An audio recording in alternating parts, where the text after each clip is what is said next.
But Havlicek steals it. Havlicek stole the ball. Down goes Frazier. Down goes Frazier.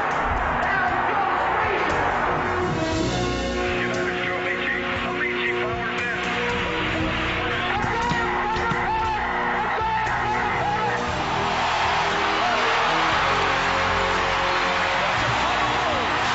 Won their 6th NBA championship. Gibson, swing. This is going to be a home run. Unbelievable. Don't believe what I just saw.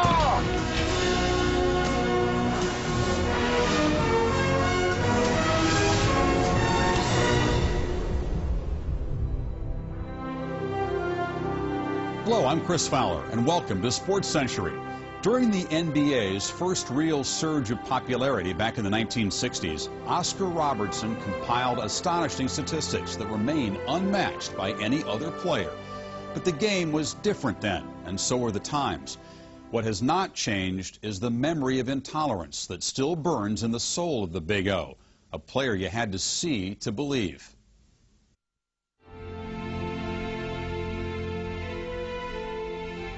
Oscar Robertson is the best basketball player I ever played against. I mean, he had no weakness. He was the Michael Jordan of his day, in a lot of ways. If Oscar were playing today against Michael, we would have a huge argument going on. Everybody talks about Michael, and Michael certainly has a lot of style and stuff. But just flat out kicking ass, Oscar was a very potent weapon.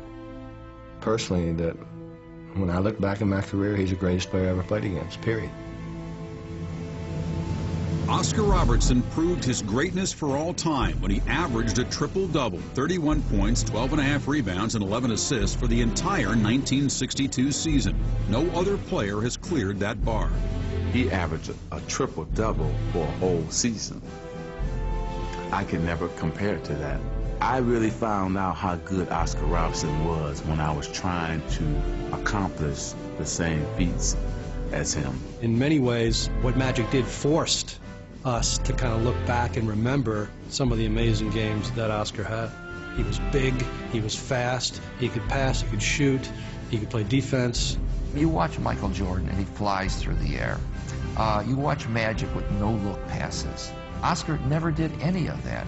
I don't think there was the kind of sense of appreciation for the fine things without any particular flair or pizzazz that Oscar was doing.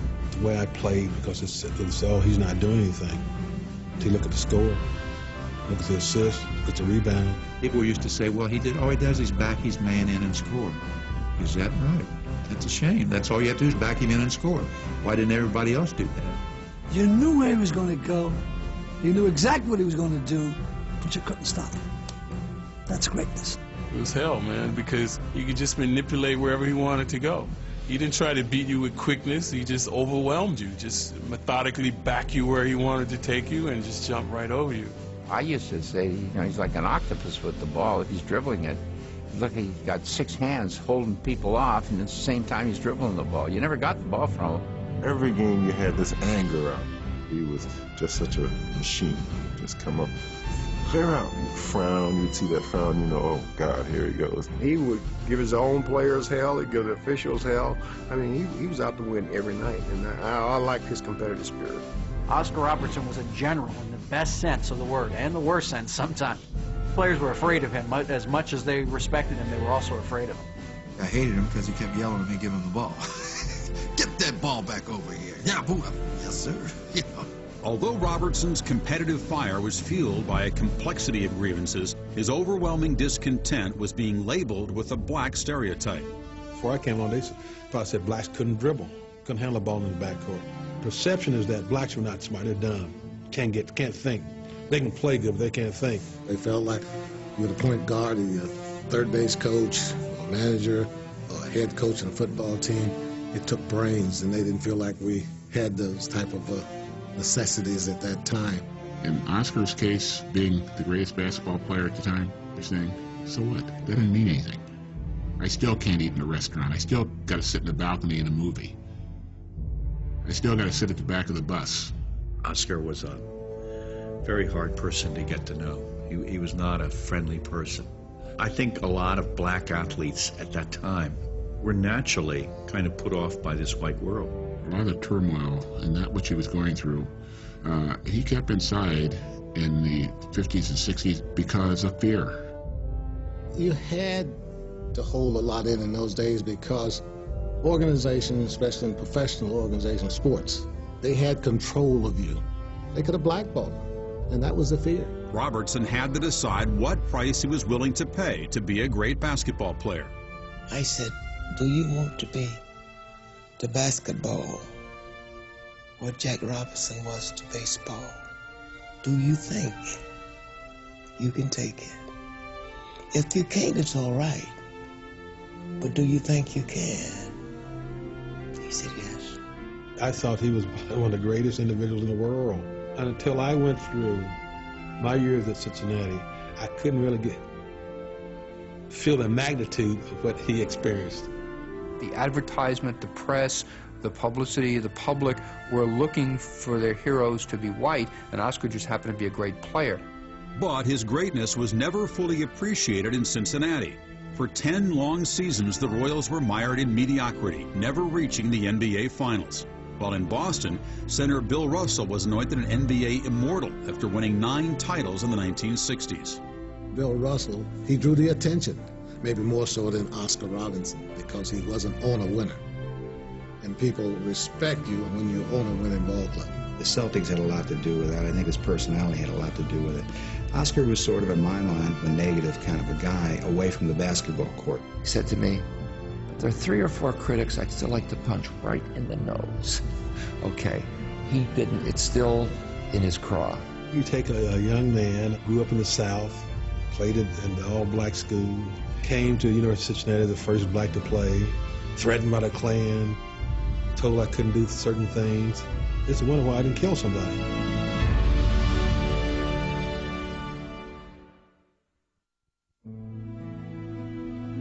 Born in Tennessee in 1938 and raised through adolescence in Indianapolis, Oscar Robertson suffered 2 brands of American racism, Northern and Southern. But common to both experiences was that universal deprivation known as poverty. A very poor family, never had a lot of money. Mother worked 3 jobs. I mean, it was tough. I mean, they worked their, they tried the best they could try. Coming from rural Tennessee during that time, we pretty well understood what the racial situation was. In fact, when we would travel in Fourth, many times we would encounter restaurants that had separate quarters for minorities. When I used to go back to Tennessee on the bus, Mother would tell me where to sit and don't get off the bus. Couldn't go to the bathrooms along the way down in those little towns down through Kentucky, but they still want you to ride the bus and give them the money. Robertson began playing basketball when he was 8. By the time he reached all-black Crispus Attucks High School in 1952, he was a prodigy. The basketball court was a haven for Oscar while he was at Crispus Attucks in a very nurturing environment. The problem with it came when you started taking this, what was nice in the game, into an integrated situation. Now something that brought you so much joy, all of a sudden was an object of a lot of vitriol and hatred. There were a lot of calls, a lot of threats that, if you play, this will happen to you and that will happen to you. It was hurtful. When I was a sophomore in 1954, it was difficult getting games from the other city schools. White schools didn't want all black teams beating them. One of the favorite words was nigger. What are you doing here in the first place? We don't want you here. I was called names and whatnot, so it didn't bother me. It's made me play harder. Oscar Robertson from the corner. In 1955, Crispus Attucks became the first black high school to win the Indiana State Championship. Then, as if to prove it was no accident, they won it again the next year. In the summer of 1956, I was going into my junior year in high school, and I heard a local high school coach sitting among some people say, boy, there is a hell of a player over in Indiana. His name is Oscar Robertson. Robertson's boyhood dream was to play for the Indiana Hoosiers, but that changed when he visited the Bloomington campus. I really wanted to go to Indiana bad. But Branch McCracken was so nasty to me. He was a coach then, that I wouldn't have gone there for anything in the world. At the University of Cincinnati, Robertson was a 3-time College Player of the Year while winning 3 scoring titles. Despite 2 trips to the Final Four, the Bearcats never reached the finals. Meanwhile, Oscar was receiving an education in what it meant to be a great black athlete in 1950s America. He opens up his locker to change his clothes. They got a black cat in there. Psychologically, that beats you up. One of the bad things that I remember happening for Oscar was being in Houston. Shamrock Hilton Hotel, we were staying there, and they would not let Oscar check into the Shamrock Hilton. We all wanted to go wherever Oscar was going to go. But the coach said, no, we'll take care of Oscar. We'll get Oscar set up.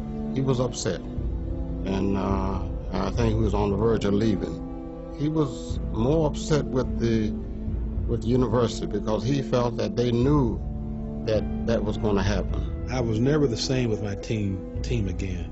Not that it affected the relationships I had with certain guys on the team, but I was never the same. In his junior season, Cincinnati was to play in the Dixie Classic in North Carolina. I got a letter from the Ku Klux Klan saying they was going to shoot me if I came and played in North Carolina.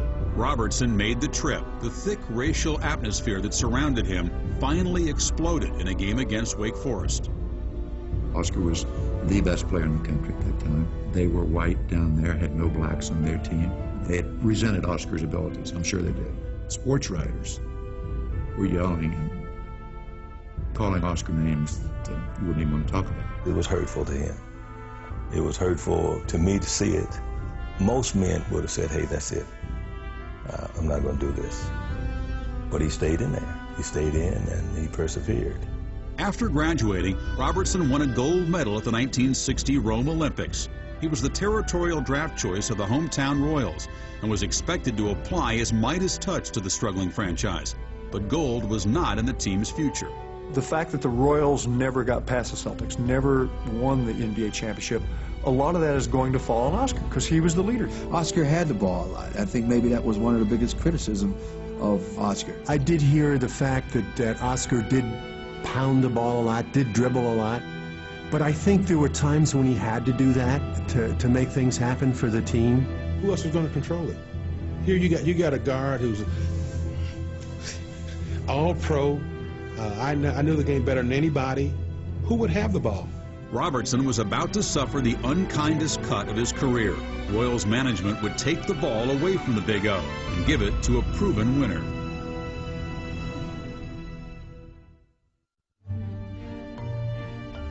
In May of 1969, the Royals hired Bob Cousy as their new head coach. The hope was that the former Celtic star could instill a winning attitude with an up-tempo style and more ball movement.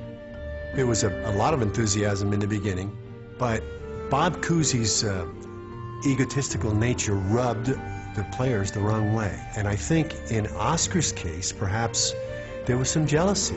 Bob Cousy and Oscar didn't speak to each other that often. And that amazed me a little bit.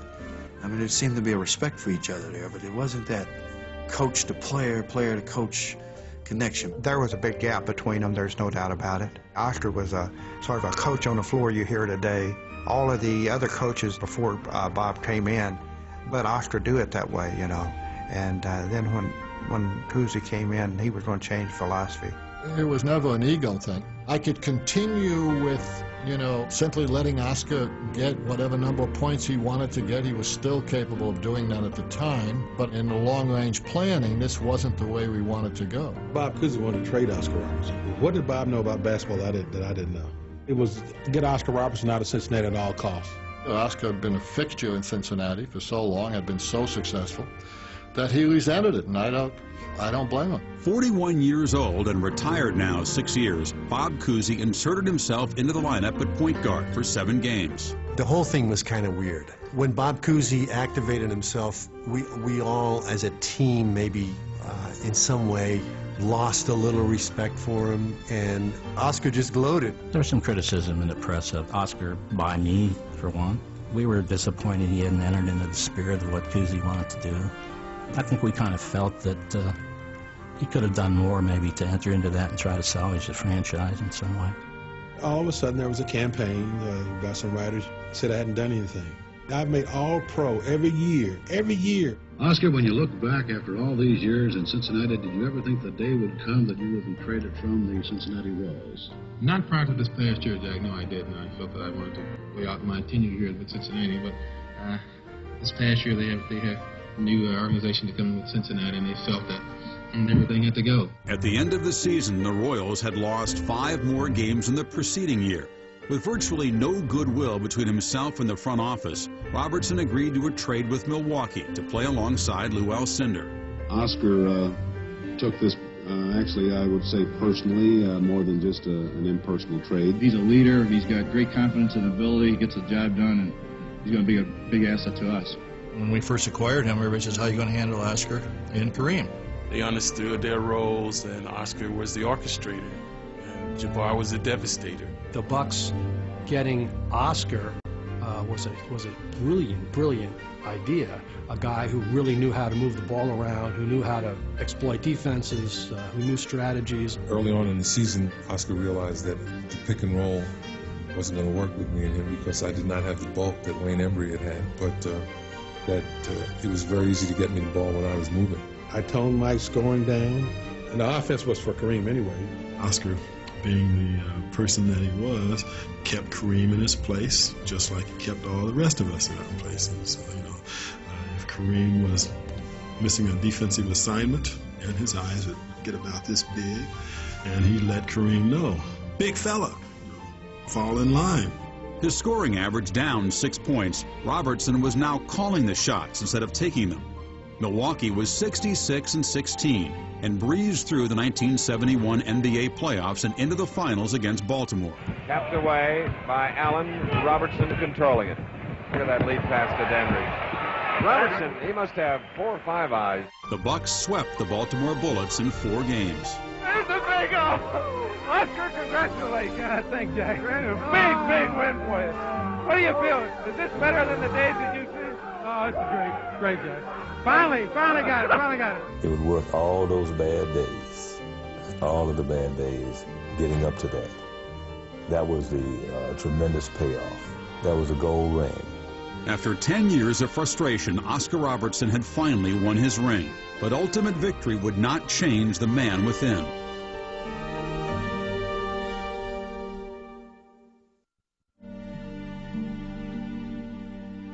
I was getting on the elevator, and there was Oscar, and he started crying. And he was so caught up in the moment, and he was just shaking his head, and tears were coming out of his eyes, and he said, all my life, Greg, I finally won the NBA title. 3 years later, Oscar Robertson retired at age 35. For the league's all-time assist leader and second leading scorer, the parting seemed hollow and all too soon. I think Oscar always felt, at least later, unappreciated for what he gave to the game, because being in Middle America and yet somehow not embodying Middle America in the way Middle America would like to see itself. So therefore he could not be really codified properly for his impact to the game. I could understand why he's scarred. Your team, their success depends on you. And when they are successful, you don't get the credit you deserve. And when they are not successful, you get more blame than is deserved. But you cannot keep that in you. You have to let those things go. Letting go just wasn't part of Oscar's game. In the late 60s, when prominent black athletes were speaking out against racism, Oscar Robertson began working his own agenda. Oscar's mother had asked him to be a Jackie Robinson. All right, so what did he do? A guy who's never really known for making stands is the president of the NBA Players Association. In 1970, they filed suit. They took on the NBA. And basically what he did, he set in motion a suit that freed players. You know, Oscar wanted to carry that weight. And he did carry the weight. You know, but was he like Jackie? They're different people. I think Jackie Robinson is a very unique story. He's a very unique man. And it's just not fair to say to someone else, be Jackie Robinson. You can try to do some of the things, but you have to do it the way you want to do it, and it's comfortable for you to do it. He could have had Cincinnati in the palm of his hands, but he never let himself go to the point where He was completely open, completely relaxed. He always kept something back. Then, while speaking on the Cincinnati campus in 1994, when a statue of him was erected, Oscar finally did let go. I paved the way, but I was still naive. It has been said many times that God never puts more on you than you can handle. But believe me, you're tested often. We went to Houston. I didn't stay in the hotel with the team. The longest ride of my life coming back to the university. Sorry. They put a black cat in my locker room in North Texas. The statue is Oscar Robertson, but it's for you, and you, and especially you. That's for everybody. He cares deeply about things and about people, even though he gives an impression of being standoffish. He cares deeply. That was publicly seen in 1997, when he gave one of his kidneys to his oldest daughter, Tia, who suffers from lupus. I was shocked about that. I couldn't believe that someone from the hospital would let that out. I mean, right after I come out of surgery, I thought there was some ethics about things like that.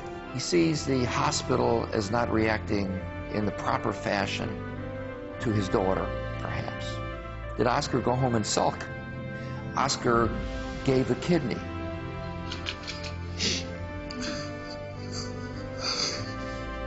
He's had nothing to do. I do it again. He's just a great, great human being.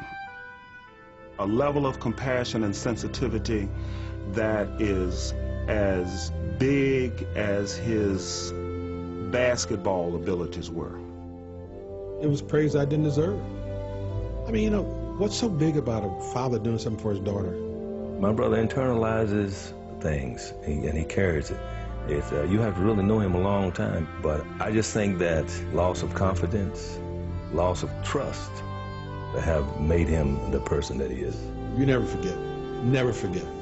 Never forget anything that ever happened to me. There may be bitterness, or there may be a scar left, because certainly there were wounds. And at some point you make a decision. Can I persevere, be compliant, but yet be my own man? Knowing and studying Big O's life as I have, there is an adamant refusal to be beaten into submission, to compromise in order to, at some point in one's life, be at peace with the situation. I think that that is just not in him to do that. What will last even longer than Oscar Robertson's recalled slights are his achievements.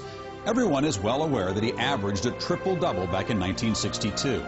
But few know that he averaged a triple-double over the first 5 years of his NBA career. In 384 games, the Big O averaged 30 points, 10 rebounds, and 10 assists. For all of his greatness, Oscar Robertson remains just beyond our reach. His absence a shield against a past he can't bury and can't release. For Sports Century, I'm Chris Fowler.